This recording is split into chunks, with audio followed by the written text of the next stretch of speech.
আজকে আমি তোমাদের সাথে শেয়ার করছি আমার বান্দরবান ট্যুরের প্রথম পর্বের ভিডিও নিয়ে। হ্যালো এন্ড আসসালামু আলাইকুম এভরিওয়ান, কেমন আছো তোমরা সবাই? তোমাদের সবাইকে স্বাগতম আমার আজকের নতুন আরো একটা ভিডিওতে। বান্দরবানে গিয়ে 3 দিনের একটা জোস ট্যুর দিয়ে এসেছি, আর সেই ট্যুরেরই আজকের প্রথম পর্ব নিয়ে আমি হাজির হয়ে গেলাম। ঢাকা থেকে রাত 12:30টার দিকে আমরা রওনা দিয়ে দিয়েছি, আর রওনা দিয়েই প্রথমেই এটা হচ্ছে আমাদের ফার্স্ট বিরতি ছিল। এটা কুমিল্লার কোনো একটা হাইওয়ে রেস্টুরেন্ট ছিল, আর সেখানে আমরা কফি খাওয়ার জন্য নেমেছিলাম। তো সারা রাতের একটা লং ড্রাইভ হবে, আর এই জন্য আমাদের সবারই কফি খাইতে হবে। কফি না খেলে গাড়ির মধ্যে ঘুম ঘুম ভাব আসবে, আর যেহেতু আমার হাজবেন্ড ড্রাইভ করছে তাকে তো মাস্ট কফি খেতেই হবে।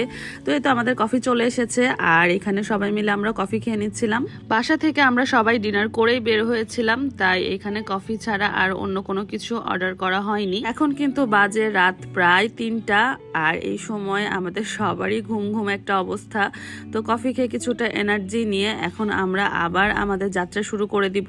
আর প্রথম বিরতিতেই আমরা কুমিল্লার আশেপাশেই এই hotel Lodestar resort and community center এই রেস্টুরেন্টটাতেই নেমেছিলাম। এখন প্রথম বিরতির পর আমরা আবার রওনা দিয়ে দিয়েছি, আর এইরকম লং ড্রাইভে চিটাগাং রোডে এটাই আমাদের ফার্স্ট যাওয়া, মানে নিজের গাড়ি নিয়ে ড্রাইভ করে। যদিও আমার হাজবেন্ড এর আগে বেশ কয়েকবারই এই রুটে যাওয়া আসা করেছে, কিন্তু নিজে কখনো ড্রাইভ করে যায়নি। প্রথমবার নিজে ড্রাইভ করে, যেহেতু আমরা সবাই মিলেই যাচ্ছি আর সে ড্রাইভ করছে, তাই তাকে ডিরেকশন দিতে দিতে আমরা পৌঁছে গিয়েছি চিটাগাং। চিটাগাং থেকে বান্দরবান রোডে ঢোকার সময় এই দৃশ্যটা চোখে পড়বে। আর সকালবেলা কেবলমাত্র সূর্য ওই যে উকি দিচ্ছে আকাশে, একদম ভোরবেলা সূর্য ওঠার এই দৃশ্যটা আমাকে এতই বেশি ভালো লাগে, আমি জাস্ট এই দৃশ্যটার প্রেমে পড়ে যাই আর শুধু সূর্যটার দিকে তাকিয়েই থাকি। এই সময় আকাশটা অনেক সুন্দর আকার ধারণ করে। তো এই তো এখন দুই পাশে পাহাড় দেখতে দেখতে আমরা চলে যাচ্ছি বান্দরবানের দিকে। ঢাকা থেকে পুরোটা রাস্তা সারা রাত ড্রাইভ করে সকালবেলা যখন ঠিক এইরকম দৃশ্য দেখি, দুই দিকে পাহাড় আর মাঝখান দিয়ে এইরকম রাস্তা, তখন মনটা অটোমেটিক্যালি ভালো হয়ে যায়। সারা রাত না ঘুমিয়ে আমাদের সবারই ঠিক এইরকম বিধ্বস্ত অবস্থা। ঢাকা থেকে ডিরেক্টলি বান্দরবান আসা এটা আসলে অনেক বড় একটা লং জার্নি হয়ে গিয়েছিল আমাদের জন্য। তারপরে অনেক এক্সাইটমেন্ট কাজ করছিল, কারণ আমি পাহাড় দেখবো, আর আমার পাহাড় অনেক বেশি পছন্দ। আর শুধু পাহাড় দেখবো না, সেখানে গিয়ে কিন্তু রাতে স্টেও করব। তো এই এক্সাইটমেন্টে সারা রাতের যে ধকলটা গিয়েছে সেটাকে তেমন কোনো ধকল মনে হয়নি আমার কাছে।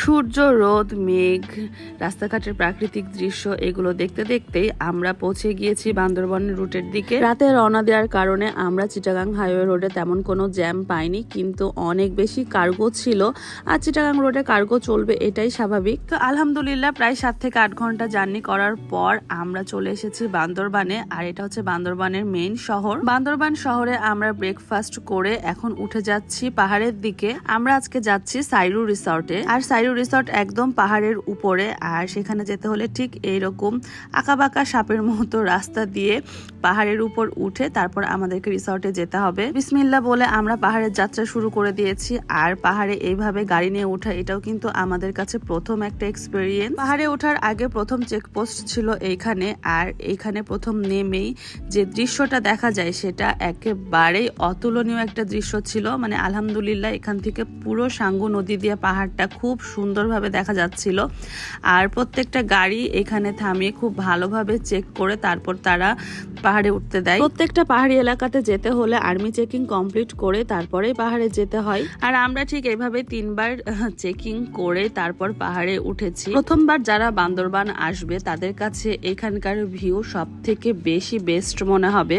এর আগেও আমি বান্দরবানে এসেছিলাম 2021 সালে, আর তখনও কিন্তু আমি সাইরু রিসর্টেই ছিলাম। 2021 সালের বান্দরবানের ট্যুর আর সাইরু রিসর্টের এক্সপিরিয়েন্স আমার কাছে এত বেশি ভালো লেগেছিল যে সেকেন্ড টাইম আমি আবার ঠিক একই জায়গায় এসেছি এবং ঠিক সাইরু রিসর্টেই থাকবো। কারণ এই জায়গায় আসলে মনে হয় না যে আমি বাংলাদেশে আছি, মনে হয় যে আমি বাংলাদেশের বাইরে অন্য কোনো কান্ট্রিতে চলে গিয়েছি। কারণ এখানকার পাহাড়গুলো এত উঁচু উঁচু আর ভিউগুলো জাস্ট অসাধারণ। আসলে নিজের চোখ দিয়ে এত প্রাকৃতিক সৌন্দর্যগুলো দেখার যে অনুভূতি সেটা আসলে মুখে বলে বোঝানো যাবে না যতক্ষণ পর্যন্ত না নিজে দেখা যাবে। ফার্স্ট ট্রেকিং কমপ্লিট করে এখন আমরা উঠে যাচ্ছি পাহাড়ের ওপর। আর তো এরকম ছোট ছোট কয়েকটা ব্রিজ পেরিয়েই আমাদেরকে পাহাড়ে উঠতে হবে। আর এই পাহাড়ি রাস্তাগুলো কিন্তু অনেক বেশি রিস্কি, ঠিক যেমনটা তোমরা ভিডিওতে দেখতে পাচ্ছ, ঠিক এরকম আঁকাবাঁকা, মানে একদম সাপের মতো আঁকাবাঁকা রাস্তা দিয়ে কিন্তু আমরা পাহাড়ে উঠে যাচ্ছি। এই রাস্তাগুলোতে কিন্তু খুব সেফলি গাড়ি চালাইতে হবে আর ড্রাইভিং স্কিল অনেক বেশি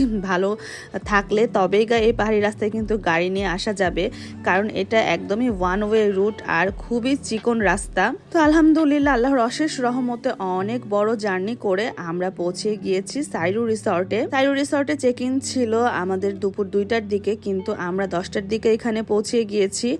আর এখানে এসে তারা আমাদেরকে প্রথমে ওয়েলকাম ড্রিঙ্কস দিয়ে দিয়েছিল। ওয়েলকাম ড্রিঙ্কস খেতে খেতে চেক ইনের সব ফর্মালিটিস কমপ্লিট করে আমরা রুমে চলে যাব। আর যেহেতু রুম ফাঁকাই ছিল এজন্য আমরা রুমটাও আর্লি পেয়ে গিয়েছিলাম। এইদিকে আমাদের সবারই বিধ্বস্ত অবস্থা, কারণ সারা রাত আমরা কেউ এক ফোঁটাও ঘুমাইতে পারিনি। আর এটা ছিল সাইরু রিসর্টের রিসেপশন। এই রিসর্টে আসলে আমার এত বেশি ভালো লাগে, আসলে যারা প্রকৃতি প্রেমী তাদের কাছে কিন্তু এই রিসর্টটা অনেক বেশি ভালো লাগবে, কারণ অনেক বেশি কাম অ্যান্ড কুল একটা জায়গা এটা। এখন আমরা চেক ইন করে রুমে চলে যাব। আর আমার আজকের এই ভিডিওটা এই পর্যন্তই ছিল। আমার নেক্সট ভিডিও থাকবে সাইরু রিসর্টের রুম ট্যুর নিয়ে। ভিডিওটা দেখতে চাইলে অবশ্যই আমার এই পেজে একটা লাইক আর ফলো দিয়ে সবাই পাশেই থেকো। তো রুমে যাওয়ার আগে দুপুরে লাঞ্চ অর্ডার করে দিয়ে তারপর আমরা রুমে গিয়েছিলাম। আজকের আমার এই ভিডিওটা এই পর্যন্তই ছিল। সবাই ভালো থেকো, সুস্থ থেকো। দেখা হয়ে যাবে আমার নেক্সট কোনো ভিডিওতে। টিল দেন আল্লাহ হাফেজ, টাটা।